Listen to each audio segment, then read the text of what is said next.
Bonsoir à tous les apprenants, plus précisément ceux et celles qui étaient sous ma direction cette année assez spéciale. Une année qui a été marquée par une pandémie ravageuse qui a ravagé le monde entier, y compris le Maroc. Alors en cette vidéo, je vais m'adresser aux apprenants de la première année au G1, au G2 et au G3. La vidéo en question portera sur les recommandations officielles, c'est-à-dire le cadre de référence qui organise le déroulement de l'examen normalisé régional. Autrement dit, l'évaluateur, plutôt ce que l'évaluateur attend de vous, ce que vous devez maîtriser et avoir comme acquis pour réussir votre régional.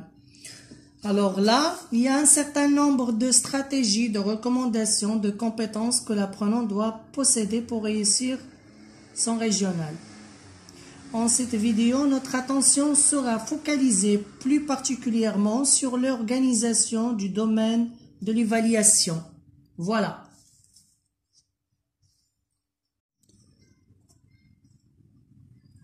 Passons-nous maintenant à la définition du domaine de l'évaluation. Définition du domaine. L'enseignement-apprentissage du français.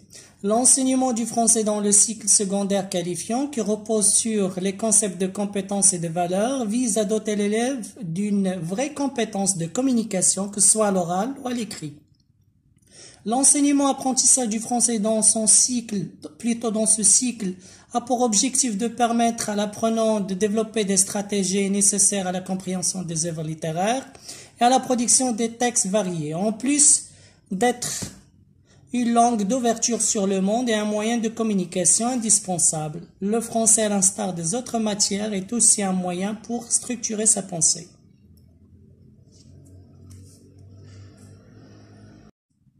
Bref, il y a tout un arsenal de conditions, de stratégies, de capacités et de compétences que l'élève doit avoir, se doter pour réussir son régional. Donc on va voir ces éléments nécessaires ou ces matériaux qui vont aider l'élève marocain à réussir son régional. Arrêtons-nous maintenant sur l'organisation du domaine de l'évaluation. Le domaine de l'évaluation des acquis de la première année en langue française cible deux composantes importantes, à savoir l'étude de texte et la production écrite, la durée de l'épreuve étant de 2 heures. Alors la première composante, c'est-à-dire l'étude de texte, permet de vérifier les compétences de lecture de l'apprenant, c'est-à-dire sa capacité à comprendre, à analyser ce qu'il lit, en même temps à réagir à l'œuvre qui lui est proposée.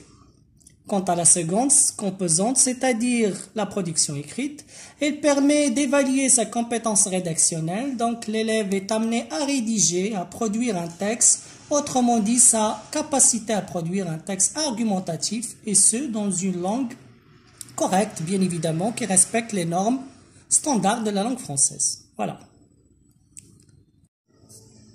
Alors à cet égard, il est à noter que l'évaluation de la dimension linguistique se fera de manière intégrée dans les deux composantes. Les deux composantes, je rappelle, étude de texte, la production écrite. Donc la langue est indispensable. Il faut respecter les normes standards de la langue. Voilà. Alors, A, étude de texte. Cette partie de l'œuvre vise non seulement à évaluer la capacité de l'apprenant à dégager et à sélectionner des éléments pertinents, mais aussi à inférer, à réagir à un texte aux fins de l'évaluation. Donc nous avons 3 capacités qui sont importantes. Donc première capacité, c'est contextualiser. C'est-à-dire, c'est quoi contextualiser? C'est une capacité qui consiste à définir ou à identifier des informations à partir du support donné. C'est-à-dire, on va simplifier les choses. Par exemple, vous serez amené à contextualiser le texte que vous aurez à examiner ou analyser le jour J, c'est-à-dire le jour de régional. Donc, vous êtes amené à contextualiser l'œuvre, c'est-à-dire le titre, l'auteur, le courant littéraire, le genre littéraire, l'édition, la date, etc., etc. Ça, c'est une première capacité. La deuxième plutôt capacité, c'est analyser. Alors, c'est une capacité qui concerne le traitement des informations en vue de construire du sens. L'apprenant est amené à dégager des indices, à établir des liens, à faire des passerelles, des inférences et aussi justifier l'emploi d'un fait de langue ou une figure de style. Donc tout cela, donc vous aurez par exemple des éléments linguistiques, des indices culturels ou civilisationnels, ou temporels. Alors à partir des indices, vous êtes amené à creuser vos ménages pour construire un sens.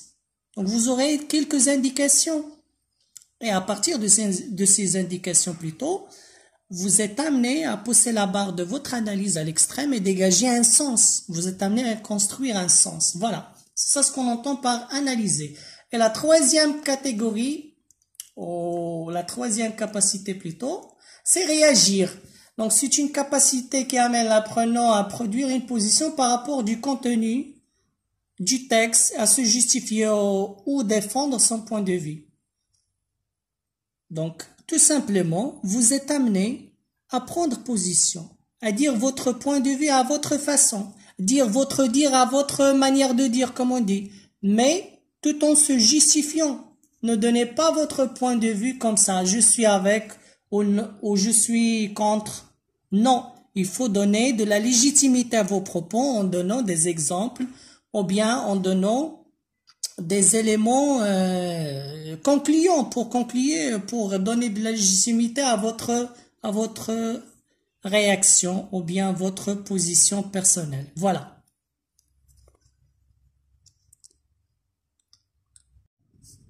Pour schématiser, je rappelle qu'il y a 3 éléments essentiels lors de l'analyse de votre texte le jour J, c'est-à-dire le jour de votre examen régional. Donc, je rappelle, il y a 3 capacités. On commence par contextualiser, analyser et réagir. Donc, la première capacité, c'est le fait de contextualiser. La deuxième, c'est analyser. C'est un stade un peu élevé. Donc, vous êtes amené à faire des connexions, des rapports, essayer de chercher un indice temporel ou indice culturel ou civilisationnel pour construire un sens, pour donner quelque chose, par exemple une figure de style, son effet, pourquoi il a été utilisé, voilà, pour construire en fin de compte un sens. Et la dernière capacité, c'est réagir. Réagir, c'est un stade un peu plus comment dirais-je, plus pointu au niveau de l'analyse. On commence par lire, par contextualiser, analyser, et là, c'est un stade un peu élevé, c'est réagir, c'est une réaction, hein. On arrive à un stade d'interprétation. Là, on est dans un stade interprétatif, voilà. Alors, laissons de côté le théorique et passons-nous à la pratique. Donc, je vous ai choisi un texte qui figure dans l'une des 3 œuvres au programme et bien sûr avec sa correction. On va essayer de vous montrer comment faire lors du jour J, c'est-à-dire le passage du régional. Voici un texte que je vais vous lire quelques lignes.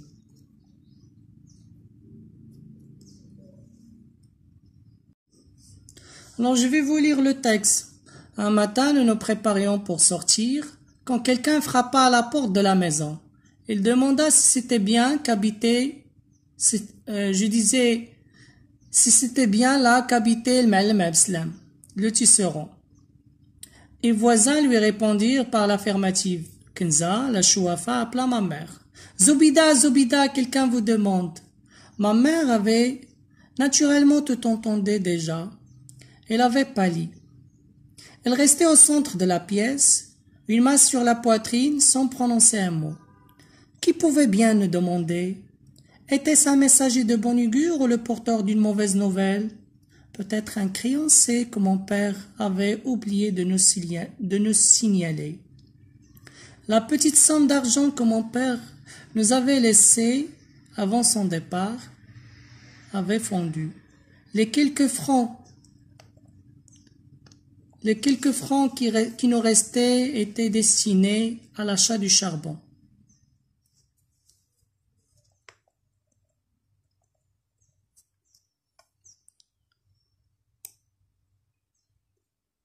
Enfin, ma mère répondit d'une voix qui tremblait légèrement. Si quelqu'un désire mon mari, dis-lui, je te prie qu'il est absent.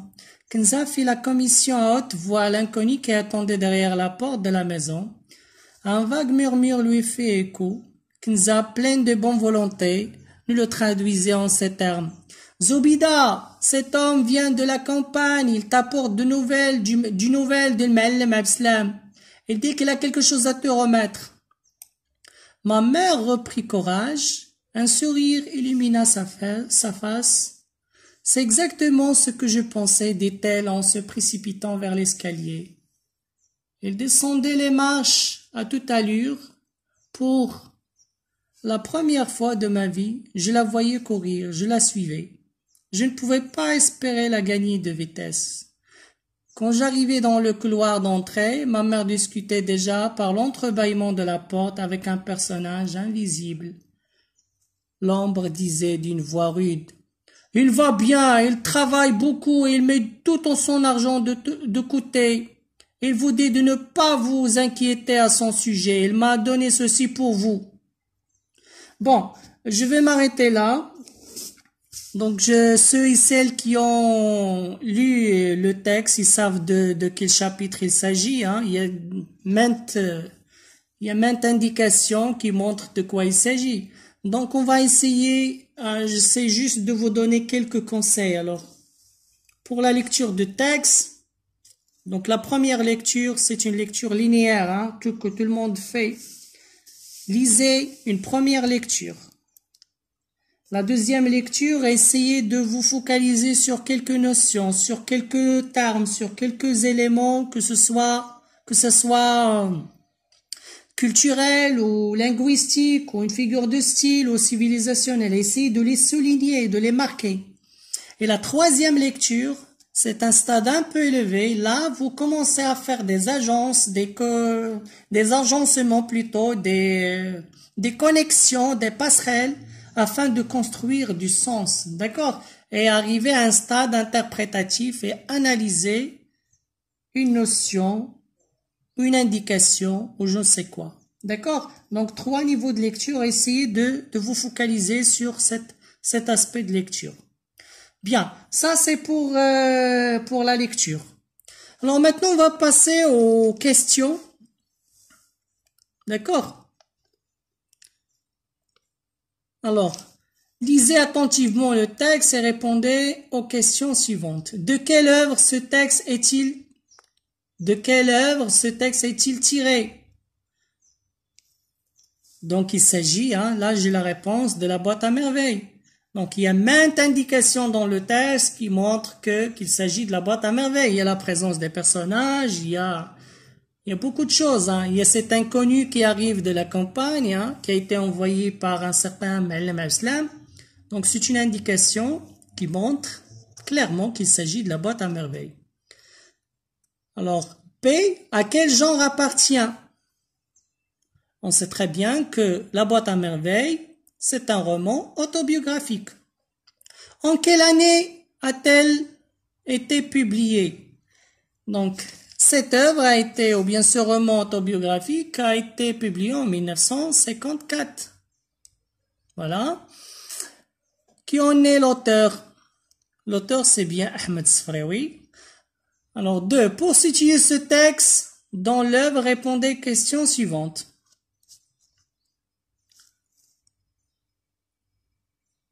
Quelles étaient les circonstances qui avaient obligé le père du narrateur à quitter sa famille?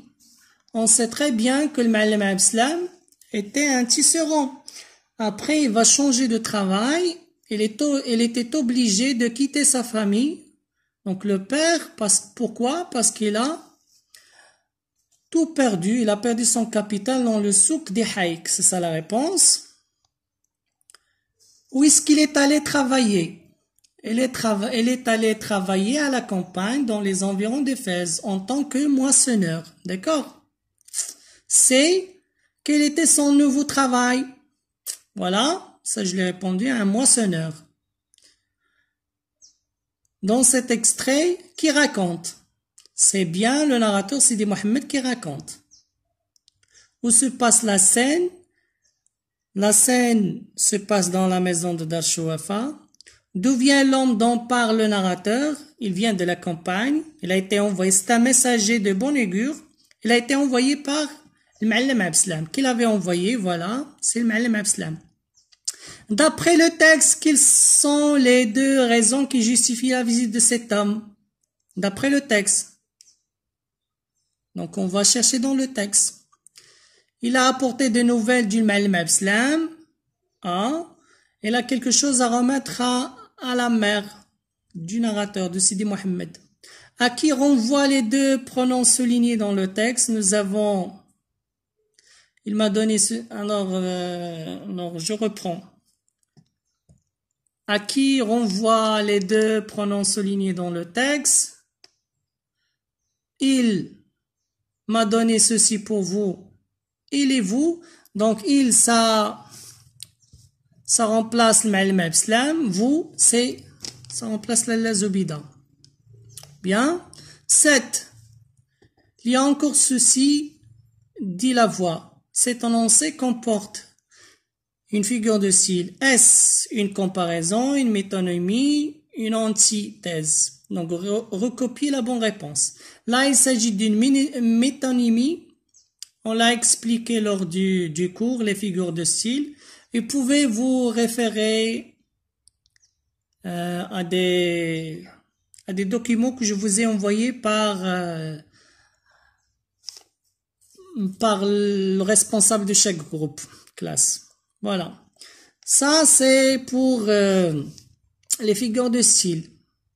Donc, 8. Que signifie l'expression soulignée dans le texte suivant? Je ne pouvais pas espérer la gagner de vitesse.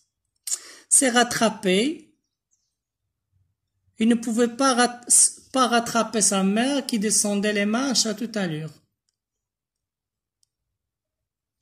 D'accord? À votre avis, pourquoi la mère discutait-elle avec l'homme par l'entrebâillement de la porte? Car la femme marocaine à l'époque,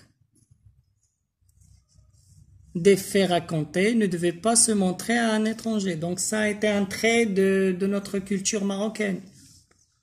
On ne peut pas se montrer à l'inconnu. 10. D'après le texte, la mère avait tout entendu. Il avait pâli sans pouvoir prononcer un mot. Si vous étiez à sa place, auriez-vous eu la même attitude? Donc, je donne un exemple ici. J'aurais eu la même attitude car l'effet de la surprise peut paralyser une personne. C'est un élément de réponse, parmi tant d'autres. Vous pouvez dire le contraire, mais tout en justifiant. Alors, c'est juste un exemple. C'est pas pratique parce que nous n'avons pas le tableau. Je sais que c'est pas pratique, mais bon, on a donné les grandes lignes qui caractérisent l'évaluation régionale. Donc, je schématise et je rappelle encore.